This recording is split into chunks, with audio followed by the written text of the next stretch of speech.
नमस्कार दोस्तों, my learn prep के परिवार में आप सभी का स्वागत है। दोस्तों, आशा करता हूं कि आप अच्छे और स्वस्थ होंगे और अपने एग्जाम की तैयारी अच्छे से कर रहे होंगे। दोस्तों, बीपीएससी प्रीवियस ईयर्स क्वेश्चंस की सीरीज को आगे बढ़ाते हुए आज हम 63rd बीपीएससी में जो क्वेश्चंस पूछे गए हैं मॉडर्न हिस्ट्री से और बिहार मॉडर्न हिस्ट्री से, उस पर जो है विस्तार पूर्वक हम जो है चर्चा करेंगे। आइए हम इसकी शुरुआत करते हैं। तो पहला क्वेश्चन है जो 63rd बीपीएससी प्रीलिम्स में पूछा गया है, वह यह है कि किस अधिनियम के द्वारा बिहार अलग प्रांत बना। देखिए, घुमा फिरा के क्वेश्चंस पूछता है। बिहार एक घोषणा के तहत बंगाल से अलग हुआ। कब हुआ? 1912 में अलग हुआ बंगाल से बिहार, और बिहार उड़ीसा मिलके जो है एक प्रांत था। फिर उड़ीसा बिहार से उड़ीसा कब अलग हुआ? तो 1 अप्रैल 1936 को अलग हुआ। तो क्वेश्चंस पूछ रहा है कि बिहार जो प्रांत बना वह 1936 में जो है मूल प्रांत, जो अब बिहार झारखंड था, वो मूल प्रांत बिहार कब बना? 1936 में। तो किस अधिनियम के तहत बना था? तो 1936 में बना था। तो आपको पता होना चाहिए उस आसपास में कौन सा अधिनियम बना था। तो 1935 का अधिनियम। 1935 भारत सरकार अधिनियम के तहत जो है बिहार जो है एक अलग प्रांत बना। उड़ीसा जो है बिहार से अलग हो गया। और फिर 15 नवंबर 2000 को बिहार से कौन अलग हुआ? झारखंड अलग होके जो है एक नया प्रांत बना। तो इस तरह के क्वेश्चंस जो है, घुमा फिरा के क्वेश्चंस जो है बीपीएससी के द्वारा जो है हर साल जो है यहां से पूछा जाता है। इसको याद रखिएगा। अब आते हैं नेक्स्ट की तरफ। नेक्स्ट है हमारा, बिहार प्रांतीय किसान सभा का गठन कब हुआ था? हमने आपको पिछले वीडियो में इसके बारे में डिटेल पूर्वक पढ़ाया था। तो बिहार प्रांतीय किसान सभा का गठन कब हुआ था? तो इसको याद रखिएगा, 1929 में हुआ था। किसने किया था? तो स्वामी सहजानंद सरस्वती, आपको पता है स्वामी सहजानंद सरस्वती के द्वारा जो है, स्वामी सहजानंद की सरस्वती जी के द्वारा जो है 1929 में बिहार प्रांतीय किसान सभा का गठन किया गया। वो दिन कौन सा था? तो नवंबर 1929। इसको भी याद रखिएगा, नवंबर 1929 में हुआ था। और हाजीपुर में सोनपुर मेला जो हुआ था, वहां हाजीपुर में सोनपुर मेला आपको पता है, हाजीपुर में विश्व का सबसे बड़ा मेला लगता है सोनपुर का मेला। वहीं पे जो है एक सभा आयोजित करके बिहार प्रांतीय किसान सभा का गठन किया गया था। कब? नवंबर 1929 को। किनके द्वारा? तो स्वामी सहजानंद सरस्वती जी के द्वारा। ठीक है। अगला है, बिहार में स्वदेशी आंदोलन का स्थान। भारत में स्वदेशी आंदोलन, भारत में जो स्वदेशी आंदोलन हुआ वो किस कारण से हुआ? हमने पिछले वीडियो में भी बताया था। इस तरह के क्वेश्चन जो है बीपीएससी कई बार क्वेश्चंस पूछा हुआ है। तो आप ऑप्शन देख सकते हैं। तो स्वदेशी आंदोलन क्यों स्टार्ट हुआ भारत में? तो बंगाल विरोधी विभाजन आंदोलन के कारण, बंगाल विभाजन के कारण भारत में जो है स्वदेशी आंदोलन की शुरुआत हुई। कब हुई? 1905 ईस्वी में। इस समय में वायसराय कौन था? तो लॉर्ड कर्जन वायसराय था। कब घोषणा की गई? 20 जुलाई 1905 को। इसको भी याद रखिएगा, 20 जुलाई 1905 को बंगाल विभाजन की घोषणा की गई। और 7 अगस्त 1905 को क्या कलकत्ता के टाउन हॉल में जो है स्वदेशी आंदोलन की जो है घोषणा की गई कि हम, जब 20 जुलाई 1905 को बंगाल विभाजन का घोषणा किया गया, उसके बाद 7 अगस्त 1905 में कांग्रेस के कार्यकर्ताओं और नेता, उस तत्कालीन जो नेताओं थे, जो महान पुरुष थे, उनके द्वारा कोलकाता में टाउन हॉल में इकट्ठा हुए और उन्होंने 7 अगस्त 1905 को यह तय किया गया कि स्वदेशी आंदोलन की जो है शुरुआत करेंगे। स्वदेशी आंदोलन की जो शुरुआत जो की थी उन्होंने कलकत्ता के टाउन हॉल में। मगर 20 जुलाई 1905 को तो बंगाल विभाजन हुआ, मगर उसको लागू प्रभावी कब हुआ बंगाल विभाजन? तो इसको भी याद रखिएगा, 16 अक्टूबर 1905 को। 16 अक्टूबर 1905 को जो है बंगाल विभाजन जो है, बंगाल का जो विभाजन जो है प्रभावी हुआ। कब? तो 16 अक्टूबर 1905 को। इसको भी याद रखिएगा। घोषणा कब की गई थी? तो 20 जुलाई 1905 को। स्वदेशी आंदोलन की शुरुआत कब करने की घोषणा की गई थी कोलकाता के टाउन हॉल में? तो 7 अगस्त 1905 को। इसको याद रखिएगा। उस समय में जो वायसराय कौन थे? तो लॉर्ड कर्जन जो है वायसराय थे। ठीक है। नेक्स्ट है हमारा 1921 का मोपला विद्रोह भड़क उठा। पूछ रहा है कहां पे भड़क उठा मोपला विद्रोह। किसानों जमींदारों के विरुद्ध आंदोलन था ये खिलाफत आंदोलन का ही एक भाग माना जाता है मोपला विद्रोह। ये पूछ रहा है कहां पे हुआ था, तो आंसर है केरल। कई बार क्या रहता है, केरल के बदले यहां पे ऑप्शन रहता है मालाबार। मोपला विद्रोह जो है कहां पे जो है विद्रोह हुआ था, मालाबार। मालाबार तट कहां पे है, केरल में। तो कई बार क्वेश्चंस कंफ्यूजन करने के लिए आपको ऑप्शन में मालाबार भी डाल देता है, तो आप आंसर क्या मारिएगा, मालाबार, यदि केरल नहीं है तो। ठीक है, तो ये खिलाफत आंदोलन की ही एक तरह से क्या है, एक तरह से ये खिलाफत आंदोलन का ही एक जो है पार्ट माना जाता है मोपला विद्रोह। खिलाफत आंदोलन के बारे में आपको पता है, खिलाफत आंदोलन कब हुआ था, खिलाफत आंदोलन कब हुआ था, तो 1919 में। क्यों हुआ था खिलाफत आंदोलन, आपको पता है प्रथम विश्व युद्ध में ब्रिटेन ने क्या किया, तुर्की जो मुस्लिम का जो खलीफा माना जाता था, धर्मगुरु, वो तुर्की के खलीफा को माना जाता था। और उस प्रथम विश्व युद्ध में जब हार हुई किसकी, तुर्की की, तो खलीफा को पद से हटा दिया गया। इससे जो है भारत के जो है मुस्लिम जो है भड़क उठे और उन्होंने ब्रिटेन पे दबाव डाला कि आप उस खलीफा को जो है फिर से पद पे बैठाइए, मगर अंग्रेजों ने बात नहीं माना और इसके बाद क्या हुआ, खिलाफत आंदोलन हुआ। तो खिलाफत आंदोलन का नेतृत्व किसने किया, इसको भी याद रखिएगा, अली बंधुओं ने। दो भाई थे अली बंधुओं ने, क्या नाम था इनका, शौकत अली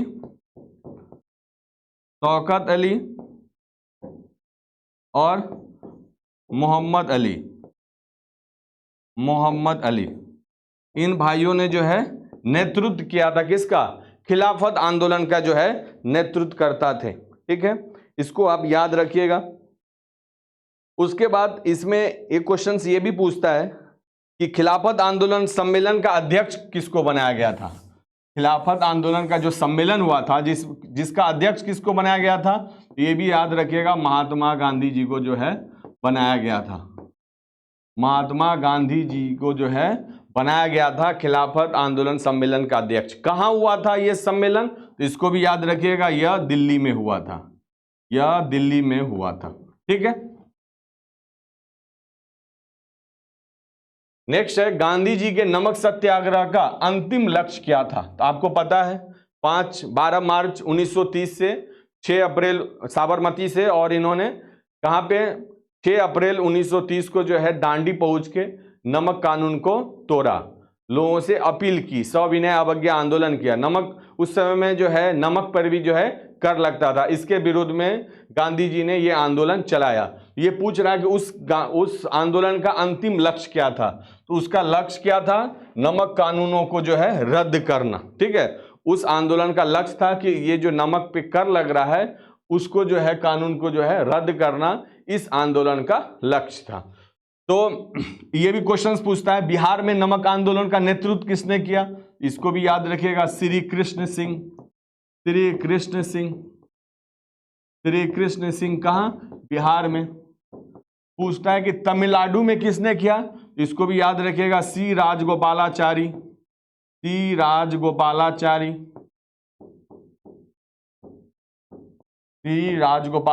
कहां पे, तमिलनाडु में।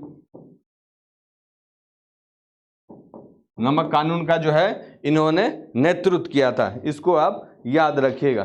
ठीक है,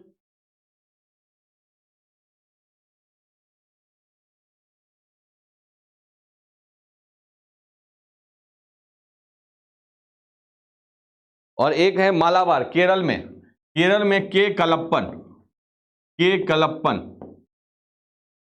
कलप्पन जो है केरल मालाबार में जो है नमक सत्याग्रह का नेतृत्व किया था। ठीक है, इसको भी आप याद रखिएगा।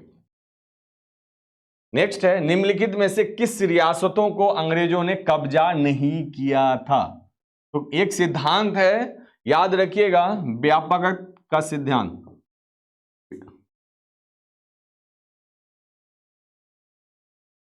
गर्त का सिद्धांत किसने दिया था, इसको भी याद रखिएगा, लॉर्ड डलहौजी। लॉर्ड डलहौजी ने व्यापकता का सिद्धांत दिया था, जिसके तहत जो है कुछ राज्यों को क्या किया, कब्जा किया गया था लॉर्ड डलहौजी के द्वारा। तो अवध को तो आपको पता है कि अवध को जो है कुप्रशासन के आधार पे जो है अवध को जो है कब्जा किया था। किसने? तो डलहौजी के समय में। तो इसमें पूछ रहा है किस पे कब्जा नहीं किया था। सिंध को भी कब्जा कर लिया था। जब तक रणजीत सिंह थे तब तक सिंध पर अंग्रेजों ने कब्जा नहीं किया।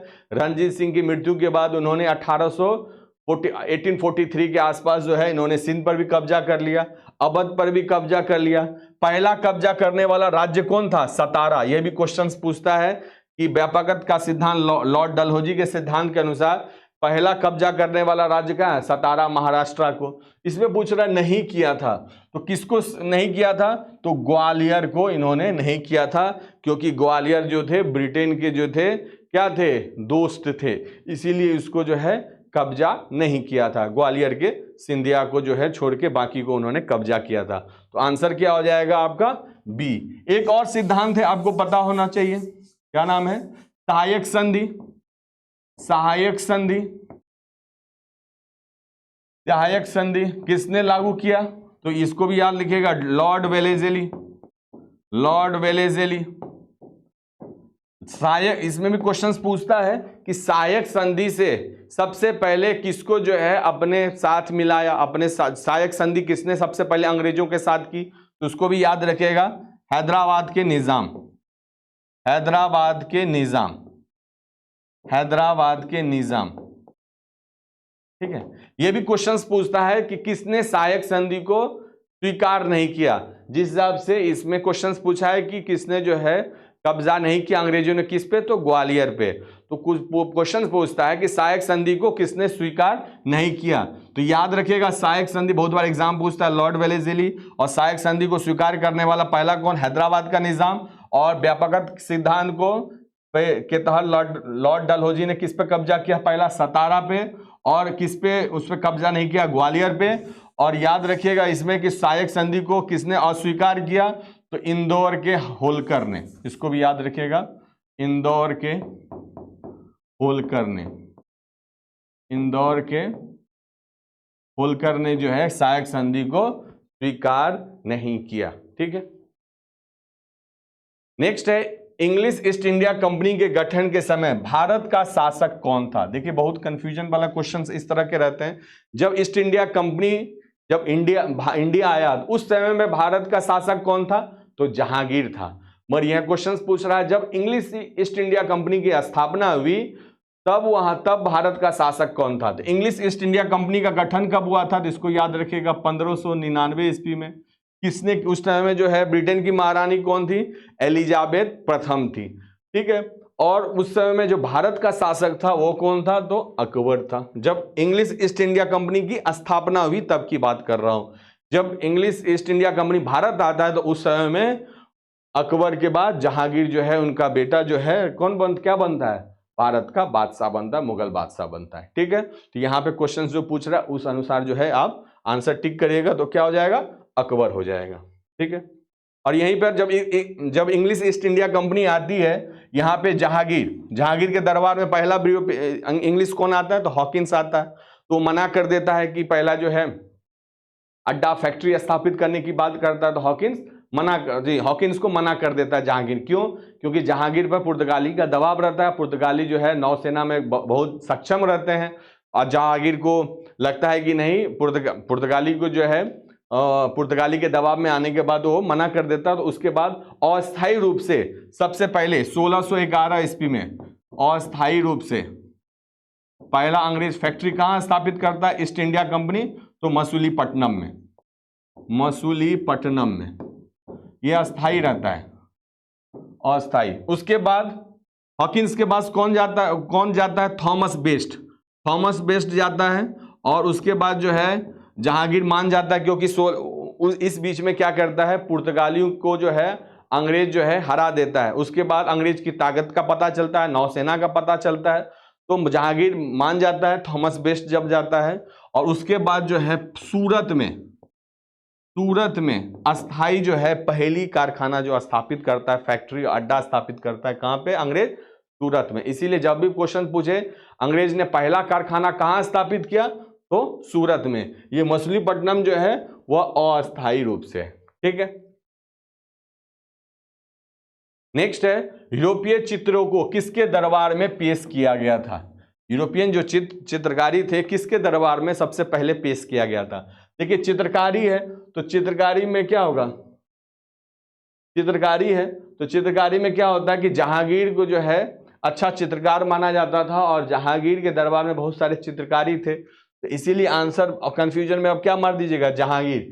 जबकि नहीं, ये जो है अकबर के दरबार में सबसे पहले यूरोपियन चित्रकार जो थे यहाँ पे अकबर के दरबार में पेश किया गया था, तो यहाँ आंसर हो जाएगा अकबर, ठीक है। और यहाँ पे अब ये भी याद रखिएगा,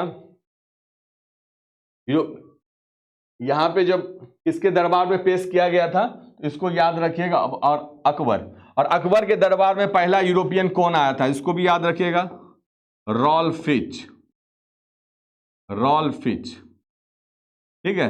पहला अंग्रेज जो था यहां पे आया था अकबर के दरबार में, इसको भी आप याद रखिएगा। नेक्स्ट है, डिपार्टमेंट ऑफ स्टेट की स्थापना किसके नेतृत्व में किया गया? जब भारत आजाद हुआ, जब भारत आजाद हुआ तो भारत के राज्यों, पहले क्या ब्रिटिश प्रांत था और रियासत थी, इसको मिलाने का, भारत एक संघ बनाने का, ये राज्य का से बात करने का अधिकार किसको दिया गया? आप सबको पता है, जो हमारा आज एकीकरण देख रहे हैं जम्मू कश्मीर से कन्याकुमारी, वो सरदार वल्लभ भाई पटेल जी का जो है देन है। तो ये क्वेश्चन पूछ रहा है कि डिपार्टमेंट ऑफ स्टेट की स्थापना किसके नेतृत्व में किया गया? तो कहां है ऑप्शन डी, सरदार वल्लभ भाई पटेल के नेतृत्व में किया गया। नेक्स्ट है, पंजाब भूमि हस्तांतरण अधिनियम कब पारित किया गया?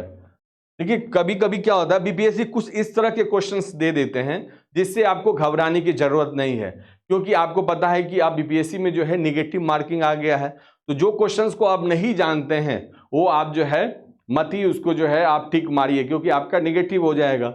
मान लीजिए कुछ क्वेश्चंस बीपीएससी इससे जब निगेटिव नहीं था तो कुछ इस तरह के क्वेश्चंस डाल देते हैं, जो बहुत सारे स्टूडेंट के लिए जो होता है कि इसका आंसर क्या होगा। जब कोई क्वेश्चन हार्ड होता है ना तो सबके लिए हार्ड होता है, इसीलिए इसमें बेचैनी की जरूरत नहीं है। तो इस तरह के क्वेश्चंस होते थे जहां पे जो है इसका जो है मिलना मुश्किल हो जाता है कि ये किस बुक में मिलेगा, कहाँ से क्वेश्चंस पूछा गया। तो इस तरह से आपको घबराना नहीं है, क्योंकि ऐसा जरूरी नहीं है कि आप कमीशन की तैयारी करते हैं बीपीएससी हो या यूपीएससी को तो आपको सब बात जानना जरूरी है, समझ रहे हैं। इसीलिए नाम रखा गया जनरल स्टडीज, मतलब जनरल स्टडीज मतलब आपको हर चीज का जनरल ज्ञान होना चाहिए। ऐसा नहीं कि ज्ञान नहीं होना चाहिए, जनरल ज्ञान होना चाहिए, डीप नॉलेज नहीं होना चाहिए, ठीक है। इसीलिए तो आप देखिए कट ऑफ 50% में लोग अधिकारी, 55% में अधिकारी बनते हैं, और जब वही 10th 12th ग्रेजुएशन में आपका 55% रहता है तो आप किसी को बताते भी नहीं है, तो ये फर्क हो जाता है। इसीलिए हमको ज़्यादा प्रेशर लेकर नहीं पढ़ाई करना है, हमको वही पढ़ना है जो एग्जाम में पूछा जाता है, बार बार उसी को प्रैक्टिस करना है, ठीक है। और उस तरह के क्वेश्चंस यदि विगत वर्षों में पूछ लिया जाता है तो उस पर रिसर्च नहीं करना, जैसे इस तरह के क्वेश्चंस है, ठीक है। ये एक आध को क्वेश्चंस ऐसे बीपीएससी के द्वारा क्वेश्चंस पूछ लिया जाता है, तुक्का लगा तो ठीक है, नहीं तो कोई बात नहीं। मगर हम क्या करते हैं कि जो क्वेश्चंस पूछ लिया है तो उसको भी हम देख लेते हैं, ठीक है। यदि हो सकता है कि question BPSC same to same यही रिपीट कर दे तो हमें जो है आंसर पता होना चाहिए। तो आपका आंसर है, क्वेश्चन है पंजाब भूमि हस्तांतरण अधिनियम कब पारित किया गया था? तो ये याद रखिएगा 1900 में जो है पारित किया गया था। नेक्स्ट है, सती प्रथा को किसने अवैध घोषित किया? आपको पता है कौन? आंसर है लॉर्ड विलियम बेंटिक। इसके बारे में हमने आपको डिटेल पूर्वक जो है पिछले वीडियो में बताया था। कब हुआ था सती प्रथा? 1829 में। किसके प्रयास से इन्होंने जो है, लॉर्ड विलियम बेंटिक जो गवर्नर जनरल थे भारत के, उसने जो है बैन किया। किसके प्रयास से? तो राजा राम मोहन के प्रयास से, राम मोहन राय के प्रयास से, ठीक है। नेक्स्ट है पेम्पलेट नाउ और नेवर। इसका हिंदी हुआ अभी नहीं तो कभी नहीं। ये किसने लिखा था? एक पेम्पलेट था, एक प्रकाशन था, ठीक है, एक घोषणा था, पाकिस्तानी घोषणा पत्र था जिसमें ये छपा हुआ था, अभी नहीं तो कभी नहीं। ये किसने लिखा था, ये आपसे क्वेश्चंस पूछ रहा है। तो इसका आंसर हो जाएगा चौधरी रहमत अली। इनका पूरा नाम था चौधरी रहमत अली ने, इन्होंने जो है पाकिस्तानी घोषणा नामक एक पत्र था 1938 में, 1948 में, जिसमें उन्होंने ये लिखा हुआ था, अभी नहीं तो कभी नहीं, नो और नेवर। चौधरी रहमत अली। चौधरी रहमत अली के बारे में एक कंटेंट और जान लीजिए। सबसे पहले जो पाकिस्तानी शब्द है, पाकिस्तानी शब्द इन्होंने ही इजाद किया था। पाकिस्तानी शब्द इन्होंने ही रखा था। किसने? चौधरी रहमत अली। यदि क्वेश्चंस पूछ सकता है कि पाकिस्तानी शब्द जो है किसने जो है पहली बार बोला था, ये तो ये चौधरी रहमत अली। ठीक है।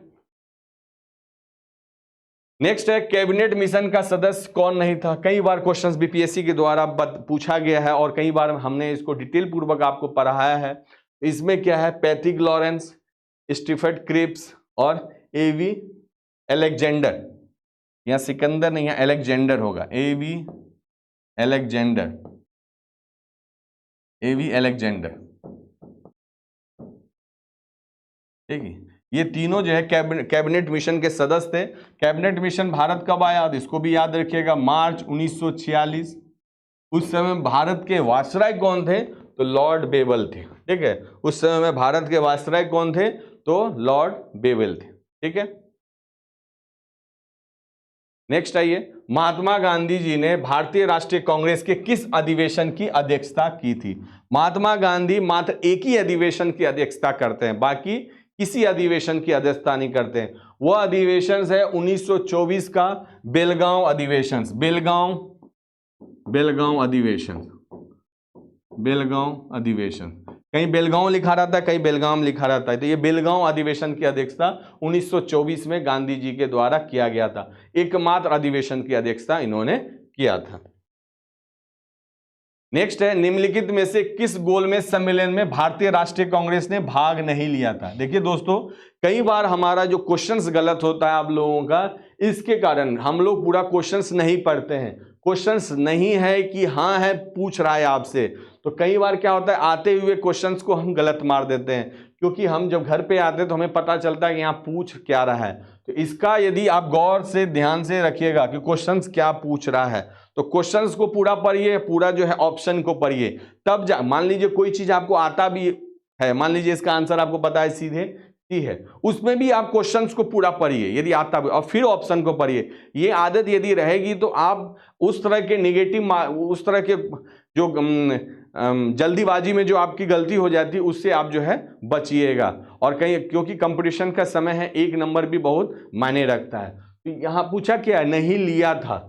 किसमें नहीं लिया था? तो आपको पता होना चाहिए कि उसमें प्रथम में नहीं लिया था, मैंने उसको जो है पिछले वीडियो में आपको बताया था। तृतीय में इसने नहीं लिया था। किसमें लिया था? तो द्वितीय में मात्र लिया था। तो इसमें पूछ रहा है नहीं लिया था, तो एक से ज्यादा अधिक है, पहला और तीसरा में नहीं लिया था, तो आंसर क्या हो जाएगा? ये आंसर हो जाएगा। दूसरा में लिया था, कब लिया था आपको पता होगा, 1931 में। 3 गोलमेज सम्मेलन हुआ था, 1930, 1932। तीनों में किसने भाग लिया था? तो आपको पता है BR अम्बेडकर साहब जो है तीनों गोलमेज सम्मेलन में इन्होंने भाग लिया था। द्वितीय कांग्रेस की तरफ से कौन थे? तो महात्मा गांधी थे, गांधी इरविन समझौता। नेक्स्ट है, भारतीय उच्चायोग का पद किस अधिनियम द्वारा बनाया गया था? आज वर्तमान में आप देखते हैं कि भारत का कई देशों में उच्चायोग है, हाई कमिश्नर है, राजदूत है। ठीक है। ये जो है किस अधिनियम के तहत जो है बनाया गया था? तो आंसर हो जाएगा आपका भारत सरकार अधिनियम 1919 के तहत। इसी के तहत पहली बार लंदन में भारतीय उच्चायुक्त की जो है स्थापना हुई। भारत उच्चायुक्त की स्थापना हुई सॉरी, उच्चायुक्त की स्थापना हुई कहाँ? लंदन में। किस अधिनियम के तहत? तो भारत सरकार अधिनियम 1919 के तहत। इसके तहत एक और अधिनियम इसके तहत क्या लागू किया गया, जो कई बार एग्जाम में क्वेश्चन पूछता है, तो प्रांतों में द्वैत शासन की जो शुरुआत हुई थी वह भारत सरकार अधिनियम 1919 के तहत ही, जिसको 1935 के तहत जो है प्रांतों में द्वैत शासन की स्थापना को समाप्त कर दिया गया और एक भारतीय संघ की जो है स्थापना की गई। और जो है बहुत सारे अधिकार जो है संघ सूची, राज्य सूची, समवर्ती सूची के जो है बनाया गया भारत सरकार अधिनियम 1935 के तहत। तो प्रांतों में द्वैत शासन की शुरुआत कब हुई? तो भारत सरकार अधिनियम 1919 के तहत। और भारत में पहली बार जो है उच्चायुक्त का पद जो है कब किस अधिनियम के तहत शामिल किया गया? तो भारत सरकार अधिनियम 1919 के तहत। नेक्स्ट है, कर्नल वायली की हत्या के लिए आजीवन कारावास की सजा किसे दी गई थी? तो याद रखिएगा, मदन लाल ढींगरा को। उधम सिंह को आप जानते हैं, जनरल ओ डायर को उन्होंने हत्या की थी। ठीक 21 साल के बाद जालियांवाला हत्याकांड के दोषी थे, पंजाब के गवर्नर थे। और भगत सिंह को भी आप जानते ही हैं, इन्होंने जो है किसको मारा था बताइए आप? इन्होंने जो है लाहौर खड्डयंत्र केस के मामले में, ठीक है, सैंडर्स की हत्या इन्होंने की थी, क्योंकि लाला लाजपत राय की उन्होंने जो है हत्या की, जो है जो डंडे से उनकी चोट लगी थी, उनके दोषी माना गया। और उसमें जो है भगत सिंह ने जो है उनकी गोली मार के हत्या कर दी थी। और फिर उसके बाद लाहौर खड्डयंत्र केस लगा उन पे, ठीक है, और उसके बाद उनको भी फांसी की सजा दी गई। उधम सिंह को भी फांसी दी गई 1940 में ही लंदन में। और कर्नल वायली की हत्या के लिए किनको? मदन लाल ढींगरा को जो है फांसी की सजा दी गई। नेक्स्ट है, बंगाल विभाजन की घोषणा कब की गई? हमने आपको बताया था 20 जुलाई 1905 को जो है बंगाल विभाजन की जो है घोषणा की गई। आंसर क्या हो जाएगा इसका? ई हो जाएगा। मगर बीपीएससी के द्वारा कई किताब में, एनसीईआरटी और कोई भी किताब हो, ये आपको तारीख आपको मिलेगा 20 जुलाई 1905 को। मगर जिस साल बीपीएससी क्वेश्चंस पूछा था वो आंसर ए मारा था 19 जुलाई 1905 को। तो अब आप इसको जो है समझने के लिए 19 जुलाई 1905 भी जो है आप घोषणा तारीख याद कर सकते हैं, क्योंकि आपको बीपीएससी का एग्जाम देना है। तो 19 जुलाई 1905 को ही आप सही मानिएगा। और वैसे प्रभावी जो हुआ था वह 16 अक्टूबर 1905 को ही प्रभावी हुआ था। घोषणा 19 जुलाई 1905 को हुआ था। नेक्स्ट है, इंपीरियल कैडेट कोर आईसीसी। ये क्या था? ये था कि जो भारत में जो महाराजा हैं, उसके राजकुमार हैं, या कोई बड़े अधिकारी के जो बच्चे हैं, उनको जो है आर्मी की ट्रेनिंग, एक तरह से ये सैनिक स्कूल टाइप का था, उनको ट्रेनिंग करने के लिए इंपीरियल कैडेट कोर की स्थापना की गई। तो पूछ रहा है किसके समय में की गई? तो आंसर हो जाएगा लॉर्ड कर्जन के समय में जो है इंपीरियल कैडेट कोर की स्थापना की गई। ठीक है। नेक्स्ट है Bombay presidency association. Bombay presidency association किसके द्वारा स्थापित किया गया? तो इसकी स्थापना कब हुई इसको याद रखिएगा। 1885 में जो है बॉम्बे प्रेसिडेंसी एसोसिएशन की स्थापना हुई। क्वेश्चन पूछ रहा है किसने स्थापित किया? फिरोज शाह मेहता? जी हाँ। केटी तलंग? जी हाँ। WC बनर्जी? नहीं। तैयब जी, पूरा नाम बदरुद्दीन तैयब जी है ये। तो आंसर क्या? एक से अधिक है, तो आंसर क्या हो जाएगा आपका? ऑप्शन एक से अधिक है, तो आंसर क्या हो जाएगा? ई हो जाएगा। बॉम्बे प्रेसिडेंसी एसोसिएशन की स्थापना 1885 में फिरोज शाह मेहता, केटी तलंग और बदरुद्दीन तैयब जी के द्वारा किया गया था। इनके बारे में, बदरुद्दीन तैयब जी ये पहले मुस्लिम थे जो क्या थे? कांग्रेस के अधिवेशन की अध्यक्षता की। कब की? 1887 में। कहाँ हुआ था? तो मद्रास में हुआ था। कौन? बदरुद्दीन तैयब जी पहले मुस्लिम थे जिन्होंने कांग्रेस अधिवेशन की अध्यक्षता की। और उसके बाद 1888 में जॉर्ज यूले के द्वारा प्रथम ईसाई थे जिन्होंने कांग्रेस अधिवेशन की अध्यक्षता की। ठीक है। नेक्स्ट है पटना लॉन का नाम गांधी मैदान कब रखा गया? जो आज पटना स्थित आप पटना गांधी मैदान देखते हैं, उसका नाम उससे पूर्व क्या नाम था? पटना लॉन। तो पूछ रहा है कि पटना लॉन का नाम गांधी मैदान कब रखा गया? तो पटना लॉन का जो नाम था वह कब रखा गया? 1948 में रखा गया। पटना लॉन का नाम जो है गांधी मैदान 1948 में रखा गया, ये आपको पता होना चाहिए। उसके बाद इस 1948 आपको पता चल गया, उसके सारे अब ऑप्शन को देखिए। भारत छोड़ो आंदोलन के दौरान 1942 में भारत छोड़ो आंदोलन नहीं हुआ था, 1942 में हुआ था, 1948 में नहीं हुआ था। सैमन कमीशन रैली के दौरान 1927 में नहीं हुआ था। चंपारण सत्याग्रह के दौरान 1917 में भी नहीं। आज़ादी की ये कौन? 1947। तो आंसर क्या हो जाएगा आपका? ई हो जाएगा, क्योंकि 1948 में हुआ था। उस हिसाब से ऑप्शन एक भी सही नहीं है। नेक्स्ट है राजेंद्र प्रसाद पाकिस्तान का जनक किसे मानते हैं? आंसर हो जाएगा लॉर्ड मिंटो। लॉर्ड मिंटो को क्यों मानते हैं?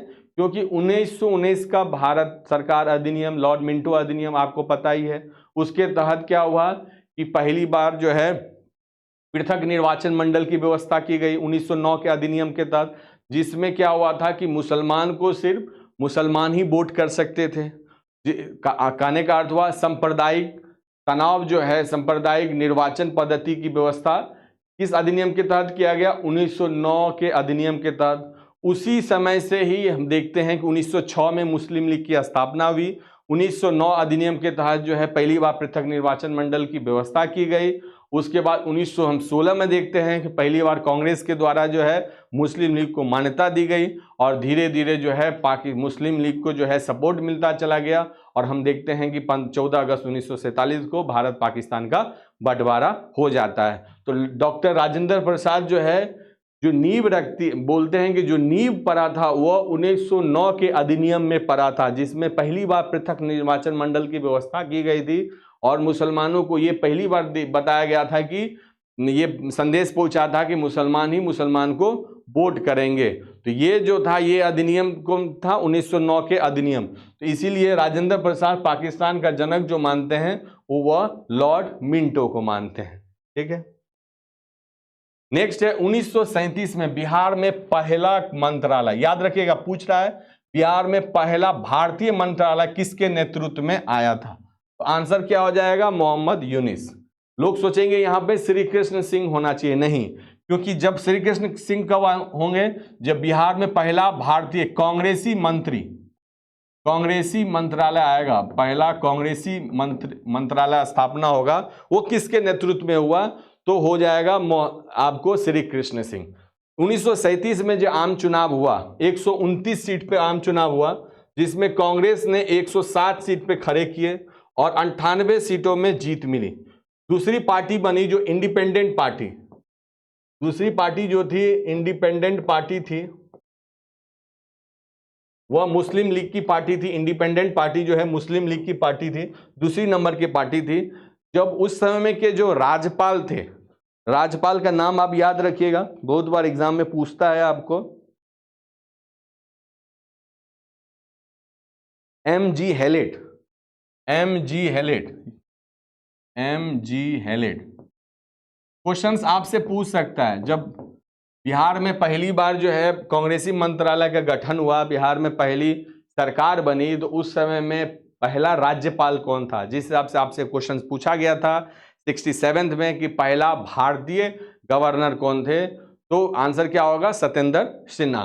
तो उस हिसाब से आपको पूछ सकता है कि बिहार में पहली बार जो सरकार गठित हुई 1937 में, उस समय में गवर्नर कौन थे, राज्यपाल कौन थे? तो एम.जी. हैलेट।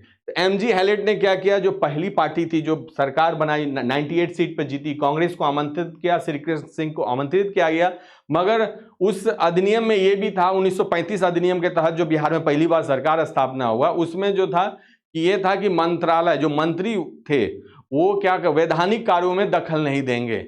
मतलब कहने का अर्थ हुआ एक तरह से जो है उनको किसी तरह का अधिकार नहीं दिया गया था, जिसके कारण जो है श्री कृष्ण सिंह या श्री कृष्ण बाबू या सिन्हा भी लिखा रहता कहीं, उन्होंने जो है सरकार बनाने से मना कर दिया। उसके बाद दूसरी पार्टी जो इंडिपेंडेंट पार्टी थी, दूसरी मुस्लिम लीग की, वो उसके जो है नेतृत्वकर्ता कौन थे? तो मोहम्मद यूनिस थे। उनको फिर आमंत्रित किया गया और बिहार में पहला जो मंत्रालय गठन हुआ वो मोहम्मद यूनिस में। क्वेश्चन पूछता है कि कभी कभी कि बिहार में पहला प्रधानमंत्री कौन था? तो एक्चुअली उस समय में जो सरकार के प्रधान को क्या बोला जाता था? प्रधानमंत्री। इसीलिए किसी इस तरह का क्वेश्चन पूछा जाए कि बिहार का पहला प्रधानमंत्री, तो आपको याद होना चाहिए मोहम्मद यूनिस, क्योंकि उस टाइम में मुख्यमंत्री को प्रधानमंत्री बोला जाता था। जब फिर उसके बाद इनको तो पूरा बहुमत थी नहीं, फिर उसके बाद कांग्रेस की सरकार बनती है, तो पहला कांग्रेसी मंत्रालय का गठन जो होता है उसका नेतृत्वकर्ता कौन है? तो आंसर हो जाएगा श्री कृष्ण सिंह। ठीक है, श्री कृष्ण सिंह। क्वेश्चन आपसे पूछेगा कि 1947 में बिहार में पहला भारतीय कांग्रेसी का नेतृत्व किसके अस्तित्व में आया? तो श्री कृष्ण जी के नेतृत्व में आया। ये जो है मुख्यमंत्री आपको बने। ठीक है, इसको भी आप याद रखिएगा। बिहार में पहला कांग्रेसी मंत्रालय का गठन कब हुआ, इसको भी याद रखिएगा, 20 जुलाई 1947 को। 20 जुलाई 1947 को बिहार में जो है पहला कांग्रेसी मंत्रालय का गठन हुआ। किसके नेतृत्व में? श्री कृष्ण सिंह के नेतृत्व हुआ। ठीक है, इसको भी आप याद रखिएगा। बिहार में जो पहला आम चुनाव, विधानसभा का चुनाव हुआ, वो कब हुआ? 20-22 जनवरी 1937 को। 20-22 जनवरी 1937 को पहला विधानसभा चुनाव, इसको भी याद रखिएगा। 20 से 22 जनवरी 20 से 27 जनवरी 1937 को जो है बिहार में पहला विधानसभा चुनाव हुआ। ठीक है, अब आइए नेक्स्ट। तो इसको याद रखिएगा, यहां पे आपको कांग्रेसी नहीं पूछ रहा। यदि कांग्रेसी होता तो आंसर क्या हो जाता? श्री कृष्ण सिंह। पहला भारतीय मंत्रालय गठन तो मोहम्मद यूनिस में। नेक्स्ट है बिहार से भारत की विधानसभा के सदस्य कौन थे? आपको पता है कि संविधान सभा के जो अस्थायी अध्यक्ष बने थे, कौन बने थे आपको? सच्चिदानंद सिन्हा। वो भी कौन से थे? तो बिहार से ही थे। उसके बाद 2 दिन के बाद 11 दिसंबर 1946 को संविधान सभा के अस्थायी अध्यक्ष बनते हैं कौन? डॉक्टर राजेंद्र प्रसाद, वो भी बिहार के हैं। तो यहाँ क्वेश्चन पूछ रहा है कौन कौन बिहार से थे। तो ये अनुग्रह नारायण सिन्हा, ये भी संविधान सभा के सदस्य थे, ये भी सही है। राजेंद्र प्रसाद, ये भी है, सही है। जगजीवन राम, ये भी हैं संविधान सभा के सदस्य थे। और श्याम नंदन प्रसाद मिश्रा, ये भी जो है बिहार के संविधान सभा के सदस्य थे। तो कुल मिला के कितने बिहार से संविधान सभा के सदस्य थे? तो 36 जो है बिहार से जो है संविधान सभा के सदस्य थे। तो नंबर भी आपको याद रखिएगा, एन सिन्हा, अनुग्रह नारायण सिन्हा, राजेंद्र प्रसाद, जगजीवन राम, श्याम नंदन प्रसाद मिश्रा, और नाम लिख लीजिएगा सच्चिदानंद सिन्हा, इनका भी नाम लिख लीजिएगा, सच्चिदानंद सिन्हा, श्री कृष्ण सिंह, सच्चिदानंद सिन्हा, श्री कृष्ण सिंह, आंसर लिख लीजिएगा। केटी शाह, केटी शाह, केटी शाह, केटी शाह, ये भी बिहार से थे। मोहम्मद ताहिर, मोहम्मद ताहिर, सच्चिदानंद सिन्हा, केटी शाह, मोहम्मद ताहिर, अनुग्रह नारायण सिंह, राजेंद्र प्रसाद, जगजीवन राम, श्याम नंदन प्रसाद मिश्रा। ठीक है, तो ये तमाम लोग जो है बिहार से जो है संविधान सभा के सदस्य थे। तो कुल कितने सदस्य थे? तो कुल याद रखिएगा 36 सदस्य थे। नेक्स्ट आइए, नेक्स्ट है बिहार सोशलिस्ट पार्टी का गठन जन 1934 में हुआ। उस समय कौन सचिव थे? तो आपको पता है बिहार का जो सोशलिस्ट पार्टी का गठन कब हुआ था? औपचारिक रूप से वह 1934 में हुआ था। अनौपचारिक रूप से जो पहली बार जो बिहार सोशलिस्ट पार्टी का गठन हुआ था वह 1931 में। 1934 में इस्लामिया हॉल में औपचारिक रूप से स्थापना हुई, आप सबको पता है। इसके जो प्रथम अध्यक्ष थे, प्रथम अध्यक्ष कौन थे? तो ये याद रखिएगा, आचार्य नरेंद्र देव प्रथम अध्यक्ष, प्रथम अध्यक्ष।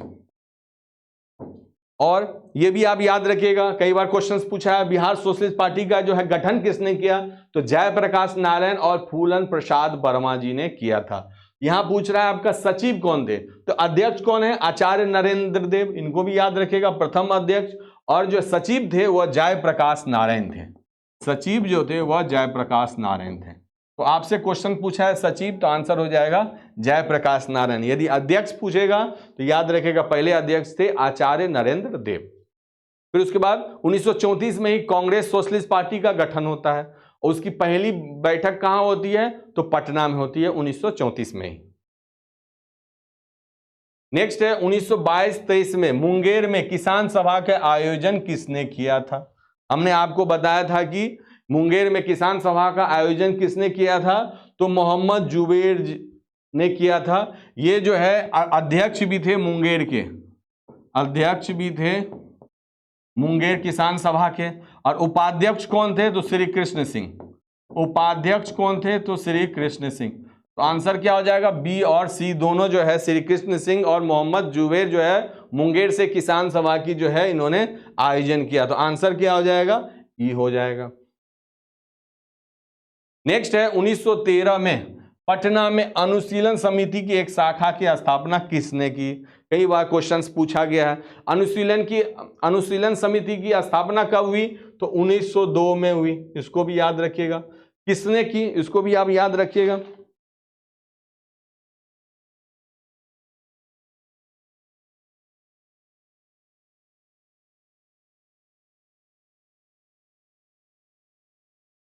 इसको किसने की? तो प्रमथनाथ ने 1902 में जो है प्रमथनाथ ने की, प्रमथनाथ मित्र ने। कोलकाता में किसने की? कोलकाता में, इसको भी याद रखिएगा, 1907 में जो है अनुशीलन समिति की स्थापना कोलकाता में की गई। इन्होंने किया तो श्री बरिंदर घोष, श्री बरिंदर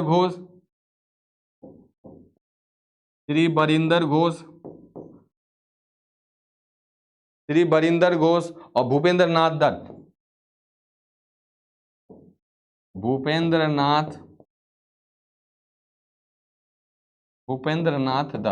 श्री बरिंदर घोष और भूपेंद्र नाथ दत्त ने कोलकाता में जो है अनुशीलन समिति की स्थापना की। और वैसे अनुशीलन समिति की स्थापनाकर्ता कौन थे? तो प्रमथनाथ मित्र। कब हुआ? 1902 में। अनुशीलन समिति एक क्रांतिकारी संगठन है और 1913 में जो है अनुशीलन समिति की स्थापना पटना में हुआ। किसने किया? सचिंद्रनाथ सन्याल ने। इनकी एक बुक है, उसको भी याद रखिएगा, बंदी जीवन। क्वेश्चंस पूछ सकता है। बंदी जीवन के रचनाकार कौन है? तो सचिंद्रनाथ सन्याल, अनुशीलन समिति वाले। नेक्स्ट है स्वामी सहजानंद सरस्वती ने एक पत्रिका प्रकाशित की जिसका नाम था। स्वामी सहजानंद सरस्वती के बारे में आप बहुत कुछ जान गए हैं, क्योंकि जो है कहीं हमने पिछले वीडियो में इनके बारे में बताया है। आपको पता है कि एक क्वेश्चन जो है यहाँ से रहता ही है, इनसे क्वेश्चंस पूछता ही है। तो स्वामी सहजानंद सरस्वती ने कौन से पत्रिका का प्रकाशन किया? तो इसको भी याद रखिएगा, हुंकार का इन्होंने प्रकाशन किया। हो सकता है जो है घुमा फिरा के जो है अगली बार भी जो है आपसे क्वेश्चंस पूछ सकता है। तो ये था 63 में बीपीएससी में पूछे गए क्वेश्चंस मॉडर्न हिस्ट्री और बिहार मॉडर्न हिस्ट्री से। हम आगे भी जो है अन्य ईयर के क्वेश्चन जो पूछे गए हैं वो लेके आएंगे, और इसी तरह का जो है हम अन्य सब्जेक्ट का भी हम आपका जो है प्रीवियस ईयर्स क्वेश्चंस का जो है सीरीज लेके आएंगे। आशा करता हूँ कि आपको ये वीडियो अच्छा लगा होगा। अभी तक हमारे चैनल माय ऑनलाइन प्रेप को सब्सक्राइब नहीं किए हैं तो प्लीज़ सब्सक्राइब करें और ज़्यादा से ज़्यादा इस वीडियो को शेयर करें। Thank you, all the best for your exam.